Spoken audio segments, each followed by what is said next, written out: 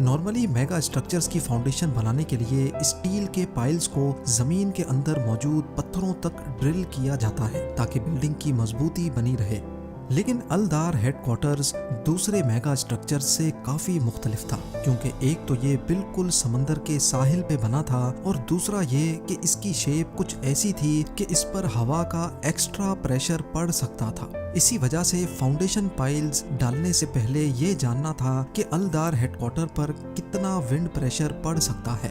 اس کے لیے بلڈنگ کے ایک ماڈل کو ونڈ ٹنل ٹیسٹ کے لیے بھیجا گیا۔ ونڈ انجینئرز مختلف اینگل سے ماڈل پر ہوا کا پریشر پھینکتے ہیں اور پھر کمپلیکس کیلکولیشنز کی مدد سے بلڈنگ پر لگنے والی فورسز کا اندازہ لگایا جاتا ہے۔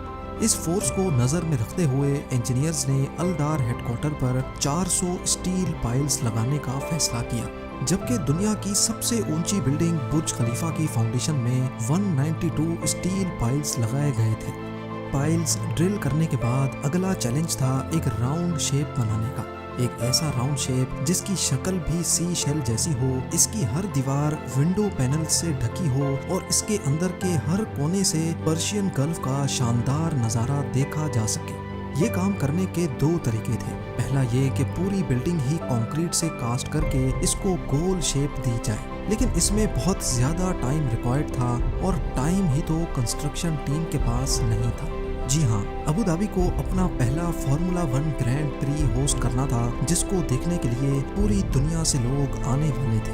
شیخ چاہتے تھے کہ فارمولا 1 ایونٹ سے پہلے ہی یہ الدار ہیڈ کوارٹر تیار ہو جائے، جس کے لیے انہوں نے کنسٹرکشن ٹیم کو یہ آئیکونک بلڈنگ بنانے کے لیے صرف 30 مہینوں کا وقت دیا تھا، جس میں سے 5 مہینے آلریڈی کم ہو چکے تھے۔ اسی وجہ سے وقت کو بچانے کے لیے یہ فیصلہ کیا گیا کہ 2 کنکریٹ کے کورز بنا کر اس کے گرد اسٹیل کے پری فیبریکیٹڈ فریمز کو ایسے لگایا جائے کہ سی شیل کا شیپ بن جائے۔ کنکریٹ کے 2 کورز سنگل پیس میں بنا کر ان کو 125 میٹر کی اونچائی تک لے کے جانے کے لیے سلپ فارم ٹیکنیک کا استعمال کیا گیا۔ اسٹیل کے مولڈز میں کنکریٹ ڈال کر مولڈز کو آہستہ آہستہ اوپر کھسکایا جاتا تھا۔ اس سے بغیر جوڑ والے سنگل پیس کے 2 کورز بنائے گئے۔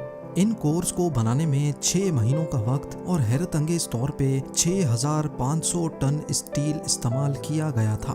اب ڈیڈ لائن میں صرف 19 مہینے بچے تھے۔ اس ٹائم میں ان کورز کے گرد اسٹیل فریم بھی بنانا تھا، گلاس فساد اور پھر انٹیریئر ڈیزائن کا کام بھی تو کرنا تھا، جس میں سب سے زیادہ وقت لگتا ہے۔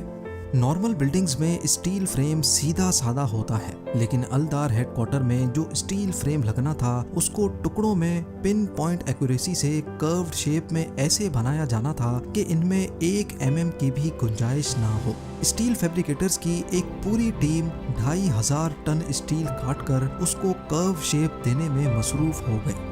ہر فریم 30 ٹن وزنی تھا اور ایسے قریب 100 فریمز بنا کر ان کو سائٹ پر ایک دوسرے سے جوڑنا تھا، جو کسی جائنٹ پزل کو سالو کرنے جیسا تھا۔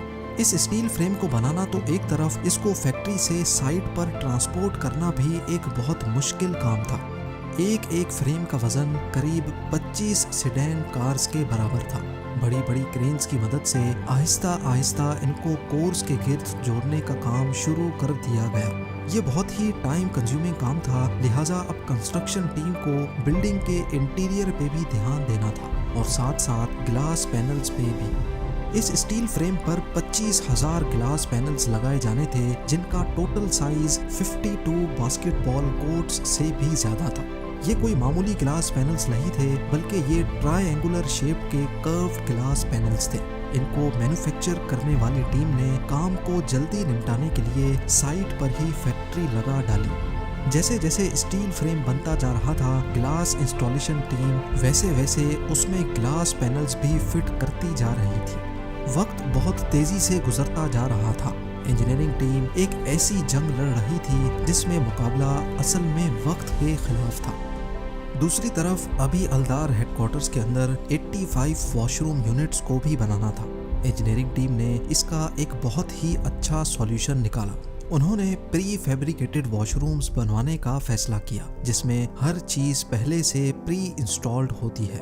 پلان یہ تھا کہ پری فیبریکیٹڈ واش روم یونٹس کو آخر میں بس صرف اٹھا کر بلڈنگ کے ٹاپ سے نیچے بھیج کر اپنی اپنی جگہ پر رکھ دیا جائے گا۔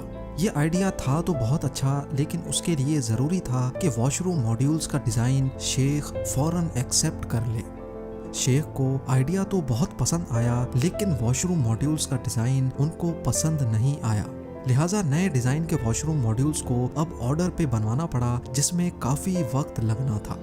اسی وجہ سے اسٹیل فریم جو اب کمپلیشن کے قریب ہی تھا، اس کے 2 سیکشنز کو ادھورا ہی چھوڑنا پڑا، جہاں سے واش روم ماڈیولز کو کرین کی مدد سے نیچے بھیجا جائے گا۔ ایک طرف گلاس پینلز کو لگانے کا کام تیزی سے منزل کی طرف رواں دواں تھا، تو دوسری طرف انجینئرنگ ٹیم کو واش روم ماڈیولز کی لیٹ ڈیلیوری نے پریشان کر رکھا تھا، کیونکہ اتنے عرصے تک اسٹیل فریم کے 2 سیکشنز کو کھلا چھوڑنا بھی ایک طرح کا خطرہ ہی تھا، جو اگلے کچھ ہی دنوں میں ان کے گلے پڑنے والا تھا۔ 12 ٹن وزنی 85 واش روم یونٹس اب سائٹ پر پہنچ چکے تھے، جن کی انسٹالیشن کے بعد جب اسٹیل فریم کے کھلے 2 سیکشنز کو بند کرنے کا وقت آیا تو ایک بہت ہی سیریس مسئلہ کھڑا ہو گیا۔ اسٹیل فریم کا ایک حصہ 6 انچ نیچے بیٹھ چکا تھا۔ اس کا مطلب یہ تھا کہ نیچے تک کئی فریمز کو دوبارہ کھولا جائے اور پھر دوبارہ سے صحیح کر کے انسٹال کیا جائے، لیکن یہ کسی بھی صورت ممکن نہیں تھا، کیونکہ اب صرف 8 مہینے بچے تھے۔ الدار ہیڈ کوارٹرز کا کروڈ اسٹیل فریم ہی اس کی اصل جان تھی۔ اس میں لگے اسٹیل سیکشنز پورا وزن نیچے فاؤنڈیشن پہ ڈال رہے تھے۔ اگر ان میں سے ایک سیکشن بھی ہٹایا گیا تو فاؤنڈیشن پر وزن نہیں جا پائے گا اور کچھ ہی عرصے میں پوری بلڈنگ جھک سکتی ہے۔ یہ الدار ہیڈ کوارٹرز کی کنسٹرکشن کے دوران کھڑا ہونے والا ایسا مسئلہ تھا جس نے پوری کنسٹرکشن ٹیم کو مصیبت میں ڈال دیا۔ آخرکار اسٹیل انجینئر نے ایک سولوشن پیش کیا۔ کورس کے اوپر ایک لوڈ بیئرنگ وال بنائی گئی اور اس پر ہائیڈرولک جیکس انسٹال کیے گئے۔ ان جیکس کی مدد سے فریمز کے دونوں حصوں کو اٹھانا شروع کیا گیا۔ جھکے ہوئے اسٹیل فریم کے آرچ دیکھتے ہی دیکھتے اپنی پوزیشن میں واپس آ چکے تھے۔ بچے ہوئے اسٹیل سیکشن کو بھی لگا کر آخرکار الدار ہیڈ کوارٹرز کا اسٹرکچر پوری طرح سے کمپلیٹ کر دیا گیا۔ ابو دھابی کے پہلے فارمولا 1 ایونٹ سے کچھ ہی ہفتے پہلے یہ جائنٹ سی شیل جیسا خوبصورت اسٹرکچر 25,000 گلاس پینلز لگانے کے بعد کمپلیٹ ہو گیا۔ انجینئرنگ ٹیم نے صرف 30 مہینوں کے لمیٹڈ ٹائم میں اس شاہکار کو پورا کر کے ایک ایسا کارنامہ انجام دیا تھا جس کو اتہاس میں ہمیشہ یاد رکھا جائے گا۔